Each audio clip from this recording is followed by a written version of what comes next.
Hey my listeners, कैसे हैं आप सब। उम्मीद करती हूँ अच्छे होंगे। मैं लेकर आ चुकी हूँ आप लोगों के लिए soul bright of double mafia new न्यू एपिसोड। तो चलिए शुरू करते हैं इसे।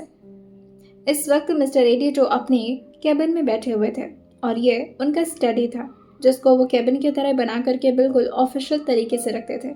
वही रांश जो कि लगातार वैष्णवी जी के अब डिटेल्स को निकालने में लगा हुआ था, लेकिन यहाँ पर वैष्णवी जी किसी नॉर्मल परिवार से बिलोंग नहीं करती थी, बल्कि उनका परिवार रघुवंशी खानदान था और उस खानदान के सिक्योरिटी को इतनी आसानी से कोई हैक कर सके नहीं, इतना भी इजी नहीं था। लेकिन रांच काफ़ी अच्छे खासे हैकर थे और ऐसे कामों में वो बहुत ज़्यादा माहिर थे।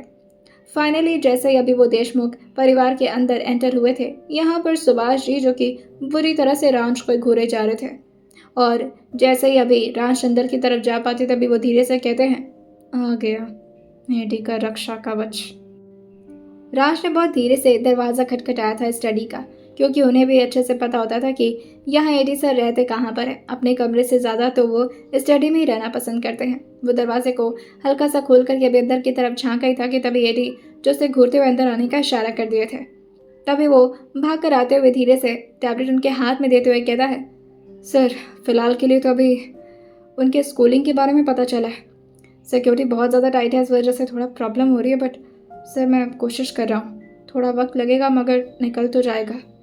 स्कूल को देखने के बाद तो मिस्टर एडी को यही लगा था कि स्कूलिंग तो काफ़ी अच्छी जगह से करवाई गई है, यानी कि वैष्णवी की लाइफ में इतनी भी ज़्यादा प्रॉब्लम्स नहीं रही थी। लेकिन तभी वो देखते हैं कि यहाँ पर तो उसके स्कूल अटेंडेंस के बारे में भी इंफॉर्मेशन निकाल दी है रांच ने, जो कि वाकई बहुत ज़्यादा टफ काम था। लेकिन देखने के बाद उन्हें इतना तो समझ में आ गया था अटेंडेंस की ये लड़की तो ज़्यादा स्कूलिंग की ही नहीं है। और वो टैबलेट को एक साइड में रखते हुए कहते हैं, इसका क्या मतलब हुआ? क्या वो लड़की पढ़ने में बिल्कुल भी इंटरेस्टेड नहीं थी? तभी राज धीरे से कहता है, सर बुरा मत मानिएगा, लेकिन अक्सर अच्छे फैमिली के लोग आवारा जैसे होते हैं। मतलब मैम को नहीं बोल रहा, वो तो अच्छे। तभी मिस एडी गुस्से में खड़े होते हुए कहते हैं, रांश बीवी है वो मेरी, आवारा जैसा वर्ड उसके लिए यूज़ करोगे तुम? तभी रांश कहता है, नहीं नहीं नहीं सर, वो। लेकिन तभी अचानक ही उसको बीच में एक बात हिट की थी, बीवी बीवी है वो मेरी। इतने हक से बोल रहे हैं जैसे कि वाकई शादी करके ज़बरदस्ती लेकर आए हो उसे। लेकिन ऐसा तो नहीं था। उनकी तो अरेंज मैरिज हुई थी, वो भी उनके घर वालों के प्रेशर में। और शायद मिस्टर एडी का भी अपना ही कुछ फ़ायदा था वैष्णवी को इस घर में ले आने का। शायद उनका भी कुछ ऐसा बदला था जो उसे वैष्णवी पर उतार करके पूरा करना चाहते थे। क्या वो ये बात भूल गए हैं? राज के चेहरे पर कभी स्माइल तो नहीं आती थी, लेकिन अब वो हल्का हल्का कुछ सोचते हुए अभी किसी सोच में गुम होकर के अपने चेहरे पर हल्के से स्मोक ला पाता। तभी मिस्टर एडी की कड़कती हुई आवाज़ उसके कानों में पहुंची थी, आगे की इन्फॉर्मेशन निकलवाओ जल्द से जल्द। और जैसे ही अभी वो दोबारा से लैपी के स्क्रीन के ठीक सामने बैठे थे, उन्हें अब ये लड़की अच्छी तरीके से नजर आ रही थी। फिर से आ गई थी बालकनी में। अभी अभी वो अपने बालों को सुखा करके टॉवल को यहाँ बालकनी पर ले आकर के फैलाने के लिए आती है, लेकिन तभी उसे धूप की हल्की रोशनी मिली थी और यहाँ पर बादल वाला मौसम कुछ ज़्यादा दिन से हो रहा था, जिसकी वजह से धूप अच्छे से पड़ नहीं रही थी। और जैसे ही हल्की हल्की धूप उसके चेहरे पर आती है, वो थोड़ी देर इस धूप में ही खड़ी हो गई थी। सुनहरे से बाल उसके, जो कि धूप पड़ने की वजह से और खूबसूरत लग रहे थे। उसकी प्यारी प्यारी आंखें, जो कि बाकी लोगों की आंखों की कलर से बिल्कुल अलग थी। कुछ पूछने के लिए वहां पर खड़ा था, लेकिन अभी तो मिस्टर एडी को इस बात का ख्याल ही नहीं था। वो तो और कोई देखने में गुम हो चुके थे। बेचारी का बाल अभी पूरी तरह से सूखा नहीं था, जिसकी वजह से लगातार उसकी लटें उसे परेशान किए जा रही थी। तभी अचानक ही उनका चेहरा, जिस पर अभी तक तो कोई एक्सप्रेशन नहीं था, उस पर शिकन आना शुरू हो गई थी, जिससे राज भी परेशान हो रहा था उनके चेहरे की तरफ देख करके। अभी तुरंत ही वैष्णवी के कमरे के पास कोई तो आया था और जैसे ही उन्हें नजर आता है कि आखिर ये हाथ किसका है, उस पर लगे एक टैटू, जैसे समझ गए थे कि यह हाथ तो कल्याणी का है और वो बहुत ही बुरी तरह से उसे खींच करके नीचे की तरफ ले जाने आई थी। लेकिन अभी वो पूरी तरह से वैष्णवी को खींच पाती। वैष्णवी अपना हाथ छुड़ाते हुए कहती है, मुझे नहीं जाना उन लोगों के पास, वो लोग बहुत अजीब नजरों से देख रहे हैं माँ, मैं नहीं जाना चाहती नीचे। तभी वो जोर से उसके बालों को पकड़ करके जैसे अभी खींची थी, एकदम से एडी अपने चेयर पर अपने हाथों को जोर से कस चुके थे। और तभी वो गुस्से में कहते हैं, रांश को तो अंदाजा ही नहीं था कि आखिर अचानक से हुआ क्या सर को। और वो एकदम से कांपते हुए कहता है कि क्या हुआ सर, कोई प्रॉब्लम? रांश को लगा था क्या उससे कोई गलती हो गई है। तभी अपने चेहरे को ना मिलाकर कहते हैं, गाड़ी निकालो। रघुवंशी परिवार में चलना है, मातम मनाने। और ये बोल करके वो भी अब निकल चुके थे लापी को बंद करते हुए। लेकिन रांच अभी समझ नहीं पाया था, मातम मनाने क्यों? शुभम रघुवंशी को तो इन्होंने ही मारा है ना, तो फिर ये मातम मनाने क्यों जा रहे हैं? वहीं दूसरी तरफ वैष्णवी का तो बुरा हाल हो रहा था। वो अपनी माँ के साथ अब फाइनली नीचे तो आ चुकी थी, लेकिन यहाँ पर जो लोग थे वो बहुत ही ज़्यादा अजीब थे। उसका पूरा मोहल्ला ही अजीब था, या यूं कह लें कि जितने लोगों की सराउंडिंग में अब तक वैष्णवी रही थी वो सब लोग। उसमें से एक आदमी जो धीरे से खड़ा हुआ था और वैष्णवी की तरफ आगे बढ़ते हुए कहता है, कहाँ थी आप? आपको पता है आपको कितना मिस कर रहे थे हम। सुना है अब तो आप ससुराल में रहती हैं, और शादी किससे हुई है? लेकिन वैष्णवी कुछ नहीं बोलती, चुपचाप वो धीरे धीरे पीछे ही हो रही थी, क्योंकि याद में उसकी तरफ आगे बढ़ते जा रहा था।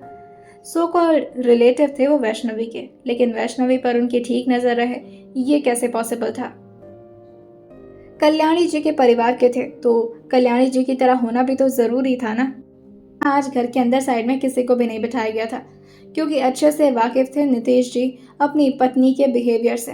वो जिस भी तरीके से हरकतें करती हैं, अगर गलती से भी यहाँ के मोहल्ले वालों में से किसी को भी वैष्णवी पर तरस आ गई तो शायद उनके लिए लेना का देना पड़ जाएगा, जिसकी वजह से आज सबको बाहर के लिए ही बिठाया गया था। और यहाँ पर वैष्णवी पूरे घर में अकेले पड़ चुकी थी। ये घर नहीं बल्कि बहुत ही बड़ा महल जैसा था। रघुवंशी खानदान जिसमें हर जगह पर कैमरा, हर जगह पर सिक्योरिटी का ध्यान रखते हुए पूरे घर को मेंटेन करके बनाया गया था। लेकिन यहाँ चाहे कितनी भी सिक्योरिटी क्यों ना हो, वैष्णवी को बचाने वाला कोई नहीं होता था।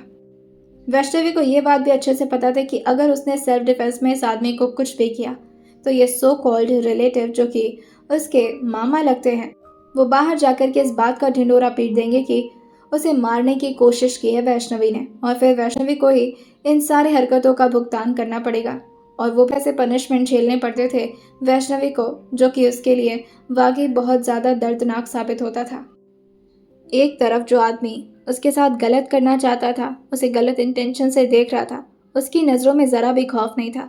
और वहीं दूसरी तरफ वैष्णवी जो चाह कर भी इस आदमी को न मार सकती थी और न ही खुद को संभाल पा रही थी और न बचा पा रही थी। महादेव के अलावा उसका कभी कोई नहीं बचता था, जिसकी वजह से वो फिर से अपने भगवान से लगातार प्रार्थना करना शुरू कर दी थी। पर जो भी कुछ वैष्णवी के साथ हो रहा था बाहर, तो किसी को कोई लेना देना ही नहीं था। ऐसा लगता ही नहीं था कि वैष्णवी का ही अपना परिवार है ये। उसे तो ऐसे ट्रीट किया जाता था जैसे कि बाहर से लाए किसी कचड़े के टुकड़े को यहाँ पर ज़बरदस्ती कल्याणी जी ने अपना लिया है। और उसे अपनाया क्या है, बल्कि सिर्फ उसे अपने फ्रस्ट्रेशंस के लिए यूज़ करती आई हैं वो बचपन से ही। वैष्णवी को ऐसी हरकतों से बहुत गुस्सा आता था। उसका दिल चाहता था कि वो कुछ तो कर दे ऐसे आदमियों के साथ। शायद अगर उसका बस चलता तो मार भी देती वो, लेकिन अभी वैसा कुछ भी नहीं कर सकती थी, क्योंकि उसका गुस्सा हमेशा उसी के लिए दुखदाई साबित होता था।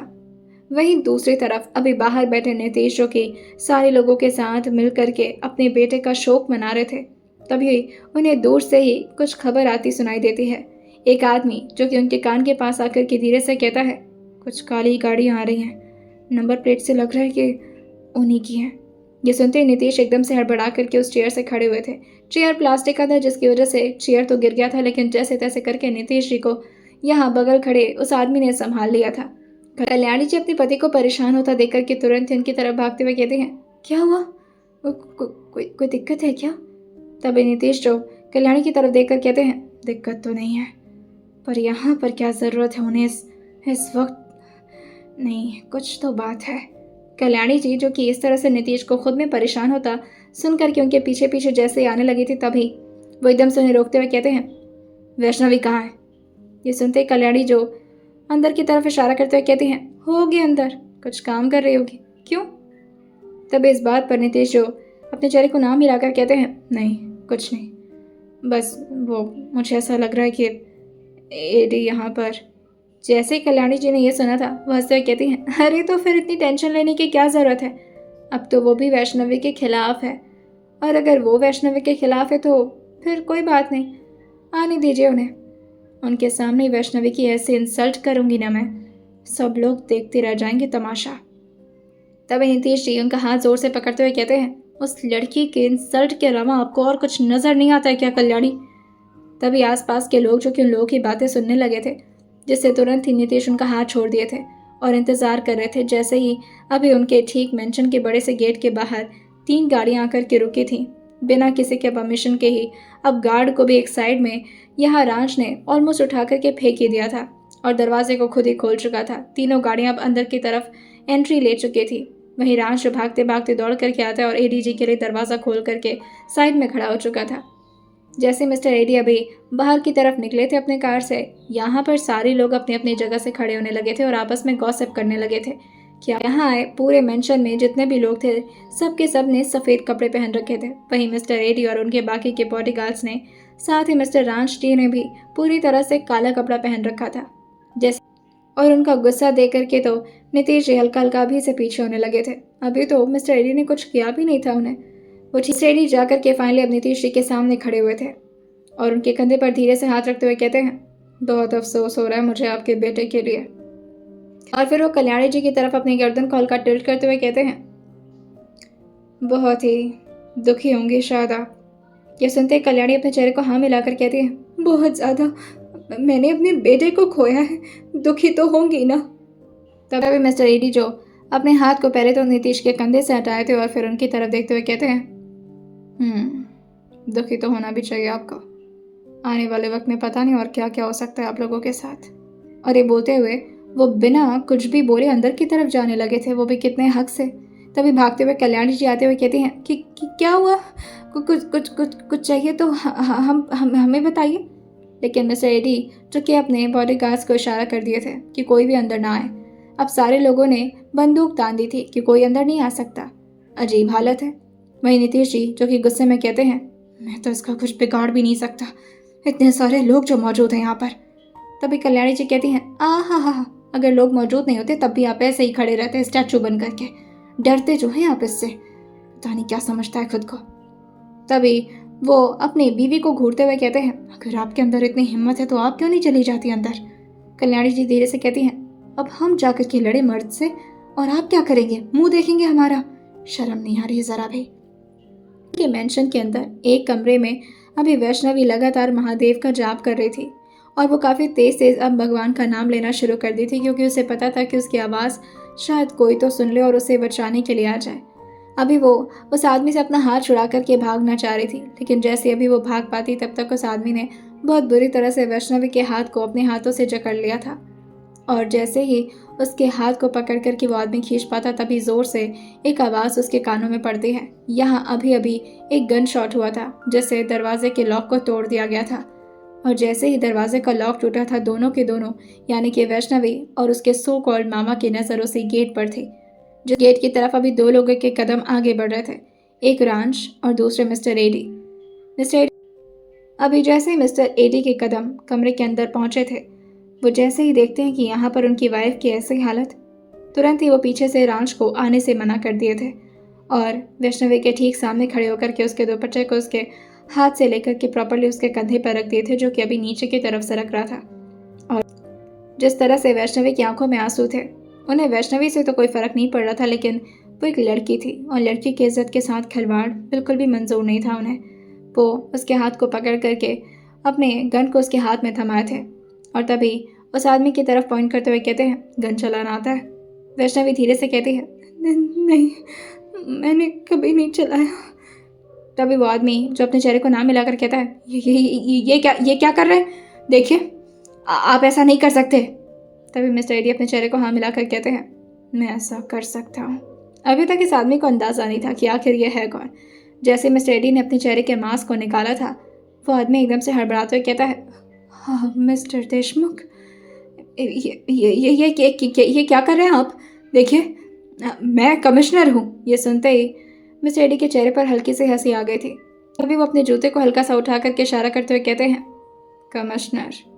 कमिश्नर हो चाहे कोई नेता, जूतों के नीचे ही रहते हैं वो आदमी जो मेरे सामने किसी लड़की के साथ गलत करने के बारे में सोचते हैं। और फिलहाल मुझे तुम जिंदा नहीं चाहिए। और तभी वो वैष्णवी के कान के पास आते हुए कहते हैं, कभी किसी को मारा है? वैष्णवी तो यही चाहती थी इस आदमी को वो जान से मार दे, लेकिन उसकी माँ और उसके अपने बाप उसके साथ पता नहीं क्या करेंगे, जिससे वो तुरंत ही गन को छोड़ते हुए कहती है, मैं नहीं मार सकती, मैं नहीं मारूंगी। तभी वो आदमी धीरे से कहता है, मैं निकलता हूँ इधर से। और ये बोलकर कि अभी वो जैसे ही गेट तक पहुंच पाता, लेकिन गेट पर तो पहले से ही रांच मौजूद थे। और तभी वो उनके ठीक सामने पहुंचते हुए कहता है, कहाँ जा रहे हैं सर? इस आदमी की हाइट थोड़ी ज़्यादा ही बड़ी थी, लेकिन रांच की भी हाइट 6'4" थी। और वो बहुत ही आराम से उस आदमी के सर पर अपना हाथ रख करके ज़ोर से उसे नीचे की तरफ धक्का दे दिया था। वो आदमी अब प्रॉपरली ज़मीन पर लेटा हुआ था। जैसे ही अभी सो कॉल्ड मामा जी दूसरी तरफ टर्न होकर के उठ पाते, लेकिन जब तक वो अपने पीठ पर आकर के अभी ज़मीन पर लेटे हुए थे कि तभी उठते उठते उनके सीने पर ज़ोर से मिस्टर एडी के कदम आकर के बहुत बुरी तरह से उन्हें चोट पहुंचाए थे। और तभी वो वैष्णवी के हाथ को पकड़ करके उसके हाथ में गन देते हैं और उसे ज़बरदस्ती अपने ठीक सामने ले आकर खड़ा कर दिए थे। वैष्णवी जो एकदम से अभी घबराई हुई थी कि अगर गलती से भी उसकी माँ को ये सब पता चला तो बहुत दिक्कत हो जाएगी, जिससे वो अपने चेहरे को ना मिलाकर कहती है, मैं ये नहीं कर सकती, मुझसे नहीं हो पाएगा, प्लीज। लेकिन तभी बहुत ही करीब आकर के मिस्टर एडी उसके पीठ से अपने सीने को पूरी तरह से टिका करके उसके कंधे के पास आकर के अपने चिन को रखते हुए कहते हैं, अगर तुम इसे नहीं मारी तो मैं तुम्हें मार दूंगा। कुछ दिनों के लिए सही, मगर मुझे मेरी वाइफ कमज़ोर नहीं चाहिए। बदतमीज़ी कर रहा था, इट मीन्स कि मरना तो तय है इसका। अब ये बात तुम पर डिपेंड करती है कि तुम कैसे इसे मारोगे। या तो मैं तुम्हें मारूं और उसके बाद इसे ख़त्म करूं, या तो फिर तुम खुद इसे मारोगी। वैष्णवी को तो अब मिल गया था ऑप्शन, और उसे क्या चाहिए था? बोल देगी अपनी माँ से कि क्या करे, उसके सो कॉल्ड पति यानी कि जिसके पास उसकी माँ ने खुद उसे भेजा है, अब उन्होंने ही कहा था तो पति की बात मानना तो फ़र्ज़ होता है ना पत्नियों का।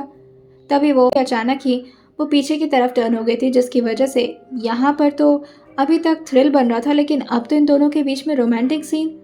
तभी राज जो अपने चेहरे को हल्का सा दूसरी तरफ घुमाते हुए धीरे से गला क्लियर करते हुए खुद में ही कुछ सोचे जा रहा था, लेकिन जैसे उसने गला क्लियर किया था मूवमेंट एकदम से चेंज हो गया था। अभी जो करीबियाँ बढ़ी हुई थी, अचानक ही मिस्टर एडी हल्का पीछे होते हुए कहते हैं, क्या कर रही हो? गोली मारने के लिए कहा है तुम्हें? तभी वो धीरे से जाकर के बेड से पिलो लेते हुए कहती है, अगर इस गन में साइलेंसर नहीं हुआ तो आवाज़ बाहर तक जाएगी। अगर तकिए की इधर से मारूंगी ना तो मर भी जाएगा और किसी को पता भी नहीं चलेगा। जैसे मिस्टर एडी ने यह सुना था, ये क्या बात हुई, इसे बड़ा पता है। और वो अपने सो कॉल्ड मामा जी को टाटा बाय बाय करते हुए कहती है, मुझे बहुत दुख हो रहा है आपके लिए। वैसे आप परेशान मत होइए, मुझे एक्टिंग बहुत अच्छी आती है। मैं मार भी दूंगी आपको और सबको ऐसा लगेगा ना कि मैं आपके मरने से बहुत दुखी हूँ। बाकी आपकी मौत का ब्लेम मैं इनके ऊपर डाल दूंगी। और ये बोलते हुए वो अभी झुकी हुई थी और पीछे की तरफ मिस्टर एडी की तरफ जैसे ही देखी थी वो उसे घूर रहे थे कि ये मार रही है इसे या फिर यहाँ सिर्फ नाटक ही करेगी। और उसका ड्रामा ख़त्म होते होते फाइनली अब 2 मिनट हो चुके थे और उसके हाथ से जैसे ही अभी गन शॉट हुआ था उसके प्रॉपर माथे पर जाकर के ये गोली लगी थी। और ये देख करके तो उनका मन कर रहा था कि एक बार तो शाबाशी दे ही दे। जिस लड़की को अभी तक तो गन पकड़ने में डर लग रहा था वो इतना करेक्ट निशाना वो भी पिलो के पीछे से मारेगी, उन्हें ज़रा भी बिलीव नहीं था। वो सबसे पहले तो पिलो को एक साइड में फेंके थे और फिर उसके हाथ से गन लेते हुए अब रांच की तरफ देखते हुए कहते हैं, इस आदमी को ऐसे ही पड़े रहने दो। तभी जाते जाते वैष्णवी जो धीरे से कहती है, पर ऐसा नहीं हो सकता, आपको पता नहीं है पर हमारे पापा बहुत ही ज़्यादा पावरफुल इंसान हैं। अगर इन्वेस्टिगेशन पर बात आई तो आप फंस जाएंगे। लाश छुपा देते हैं, वरना पुलिस वाले आ जाएंगे तो, और कुछ पुलिस वाले तो हमारे मोहल्ले में ही रहते हैं। तभी मिस्टर एडी पीछे मुड़ते हुए अपने गॉगल्स को लगाते हुए कहते हैं, पुलिस वाले एडी को पकड़ेंगे, जाओ जिसे बताना है बता दो और बोल देना कि मैंने ही मारा है। और ये बोल करके वो निकल चुके थे। तभी बाहर खड़े सारे बॉडीगार्ड्स जो कि समझ तो गए थे कि अंदर कुछ ना कुछ कांड तो हुआ है, क्योंकि ये राज के चेहरे पर दिख रहा था सेटिस्फैक्शन वाली स्माइल। लेकिन फिलहाल राज इस बात के लिए खुश नहीं था कि एडी सर ने क्या किया है उस आदमी के साथ जिसने एक लड़की की इज्जत के साथ खिलवाड़ करने की कोशिश की, वो भी तब जब वो लड़की उसकी खुद की रिश्तेदार लगती है। लेकिन उसे तो इस बात की खुशी थी कि जैसे सर है थोड़ी थोड़ी उसके हिसाब से उनकी वाइफ भी ठीक ठाक ही मिली है, मतलब इतने सही तरीके से गन शॉट भी कर दिया और उस लड़की को डर भी नहीं लगा। सही है, अच्छी जोड़ी मिली थी। लेकिन अफसोस इस बात का था कि सिर्फ क्या कुछ ही दिनों के लिए ये दोनों साथ रहने वाले हैं, लेकिन वो तो भगवान ही जानते थे, शायद वैष्णवी के महादेव। आराम से ये लोग तो अपनी गाड़ी में बैठ करके निकल चुके थे, लेकिन अंदर हुआ क्या है। तभी वैष्णवी भागे भागे आती है और अपने आंसुओं को लगातार अपने दुपट्टे से पोंछते हुए कहती है, मम्मा वो मार कर चले गए। ये सुनते ही एकदम से उनका सिर चकरा गया था। कल्याणी जी तो अभी गिर पाते उससे पहले ही नीतीश जी उनको संभालते हैं और फिर अंदर की तरफ भागते हैं। अब सारे लोग जितने भी यहाँ पर मौजूद थे, लगभग 25 से 30 आदमी, जिसमें से कुछ औरतें थीं, कुछ लड़कियाँ थीं, कुछ लड़के थे, सबके सब अंदर की तरफ भाग कर आए थे।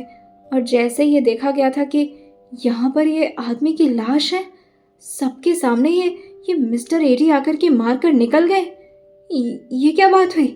लेकिन कल्याणी जी को ये बिल्कुल भी बर्दाश्त नहीं हो पाता। उनके इकलौते भाई को इस तरह से मार कर गए थे मिस्टर एडी। अब ये तो हद ही हो गई। आखिर ऐसा कर कैसे सकते थे वो, इतनी कैसे हिम्मत आ गई उनके अंदर। लेकिन अभी वो एडी की हिम्मत से वाकिफ कहाँ थी, अभी तो सिर्फ ये शुरुआत थी।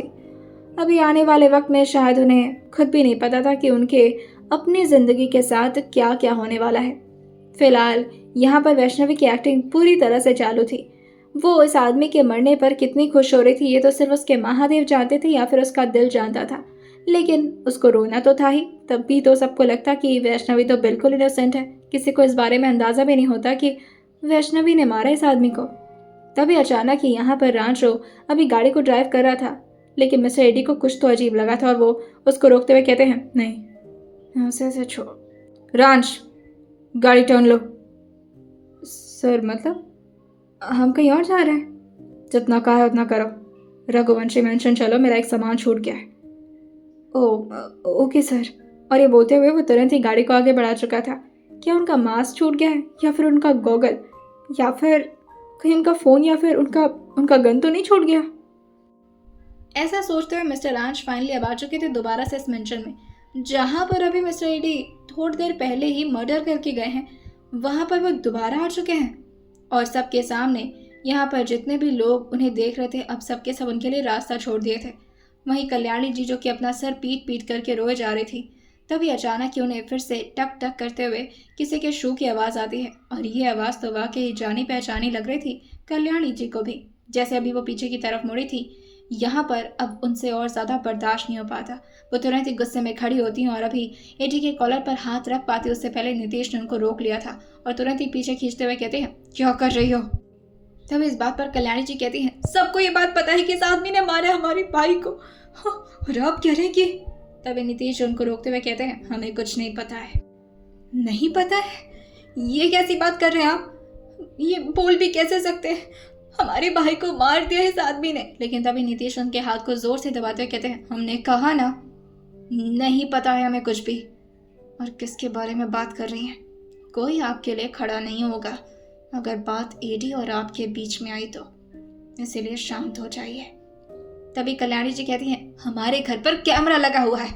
इस बात पर रांचो हल्का सा खांस दिया था।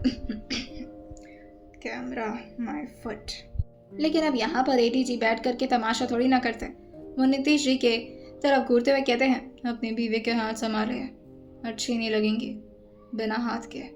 और ये बोलते हुए वो अब यहाँ किसी और का हाथ थामते हुए उसे खींच करके अपने साथ ले जा रहे थे। तभी कल्याणी जी कहती हैं, अब हमारी बेटी को कहाँ लेकर जा रहे हैं ये देखिए ना। इस बात पर नीतीश जी जो कि समझ नहीं पा रहे थे कि आखिर कल्याणी जी चाहती क्या है। अभी तो वो अपने भाई के लिए रो रही थी, अब इस लड़की के लिए। अरे हाँ, कल्याणी जी को अपना सारा फ्रस्ट्रेशन इसी लड़की पर तो उतारना था, क्योंकि इसी लड़की को तो छेड़ रहे थे उसके भाई, और उसके भाई छेड़ रहे थे। इसमें उसके भाई की गलती थोड़ी ना थी, वो तो वैष्णवी की गलती थी। वही इतनी खूबसूरत है, अब कोई भी मर्द उसको देख करके लट्टू तो हो ही जाएगा। लेकिन अब तो एडी जी उसको लेकर जा रहे थे, अब कैसे निकालती वो अपना सारा भड़ास इस लड़की पर। वही वैष्णवी जो अपना हाथ छुड़ाने की कोशिश करते हुए कहती है, हमें कहाँ लेकर जा रहे हैं? हम जेल नहीं जाएंगे, बोल देंगे कि आपने ही कहा था हमें मारने के लिए। और ये मत समझिए कि हमारे पापा पावरफुल नहीं है या फिर। वो बोलते बोलते एकदम से रुक गई थी, जैसे मिस्टर एडी की नज़र उसकी तरफ गई थी, और वो शांति से जा करके चुपचाप अभी गाड़ी के बाहर, यानी कि उसके लिए तो दरवाज़ा मिस्टर एडी खोलते नहीं, जिसकी वजह से वो बाहर ही खड़ी रह जाती है। दूसरी तरफ से अब रांच ने मिस्टर एडी के लिए दरवाज़ा खोल दिया था, लेकिन जैसे अभी वो ड्राइविंग सीट पर बैठ पाता, तब तक वो भागते हुए जाकर के वैष्णवी के लिए दरवाज़ा खोलते हुए कहता है, आइए मैम। लेकिन वैष्णवी जो अंदर की तरफ झांकी थी, जहाँ आराम से मिस्टर एडी तो बैठ चुके थे, लेकिन वो तुरंत ही खड़े होते हुए कहती है, नहीं मैं नहीं जाऊँगी, कहाँ लेकर जा रहे हैं मुझे? तभी अंदर से मिस्टर एडी उसको झांकते हुए कहते हैं, तुम खुद आ रही हो या ज़बरदस्ती करो तुम्हारे साथ। तभी वैष्णवी अंदर बैठते हुए कहती है, डरते होंगे सब लोग आपसे, मैं नहीं डरती हूँ। ये बोलते हुए भी बेचारे के हाथ पांव ठंडे पड़ रहे थे और साथ ही बुरी तरह से कांप भी रही थी वो, और अपनी तिरछे निगाहों से जैसे भी उन्हें देख पाती, लेकिन वो तो अपने फ़ोन में लगे हुए थे और शायद उसकी बातों पर ज़्यादा ध्यान भी नहीं दे रहे थे। और तभी उसके लिए एक और अच्छा काम हुआ था। अभी जस्ट शायद उनका किसी के साथ कॉल था जिसकी वजह से उन्होंने एयरपोर्ट्स पे लगा लिया था। थोड़ी देर तक वैष्णवी इसी तरह से चटर पटर किए जा रही थी, जो कि ऑब्वियस सी बात है कि रांच को तो कुछ भी सुनाई नहीं दे रहा था, क्योंकि यहाँ पर ड्राइविंग सीट और पीछे बैठे बैक सीट में थोड़ा सा डिफरेंस था। बीच में एक लेयर बना हुआ था जिसकी वजह से ड्राइवर और पीछे बैठा इंसान कुछ भी बात करे तो एक दूसरे को अच्छी तरह से सुनाई ना दे सके। यहाँ लगातार हमारी वैष्णवी जी जो कि एडी जी को सुनाई जा रही थी, आपको पता है आप जैसा अकड़ू और डेंजरस इंसान मैंने कहीं नहीं देखा। हाँ, जो आपने किया वो अच्छा ही किया, मैं बुरा नहीं बोलूँगी आपको, लेकिन उसके बावजूद भी आप मुझे फंसाने वाले, मुझे तो यही लग रहा है। आपको तो वैसे ही नफरत है मुझसे। खैर जो भी है, एक तो काले कपड़े में रहते, शैतान होते हैं, शैतान, दानव, राक्षस।